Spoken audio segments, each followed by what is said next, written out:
সপোনত আকাশ দেখা কেনেকুৱা সপোন হয়।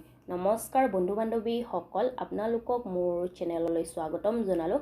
বন্ধু বান্ধৱীসকল, আজিৰ এই সপোনৰ ভিডিঅ'টিত আমি জানিম সপোনত আকাশ দেখা কেনেকুৱা সপোন হয়, অৰ্থাৎ ভালনে বেয়া, শুভনে অশুভ, সকাৰাত্মক নে নকাৰাত্মক বা কি কথা সূচক হয় তাৰে বিষয়ে আজি আমি এই ভিডিঅ'টিত জানিম। ঠিক আছে বন্ধু বান্ধৱীসকল, সপোনত আকাশ দেখা অৰ্থ জনাৰ আগতে যদি আপোনালোকে মোৰ চেনেললৈ নতুন হয় তেন্তে মোৰ চেনেলটো ছাবস্ক্ৰাইব কৰি তাৰে ওচৰত থকা নটিফিকেশ্যনৰ বেলখন প্ৰেছ কৰি অল কৰি থৈ দিব, যাতে মই আগলৈ এনেকুৱা সপোনৰ বিষয়ে ভিডিঅ' আনিলে আপোনালোকে প্ৰথমতে নটিফিকেশ্যন পাই যায়।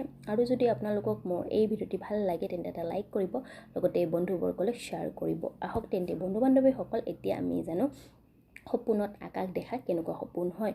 বন্ধু বান্ধৱীসকল, সপোনত আকাশ দেখা ভাল তথা শুভ সপোন মনা হৈছে।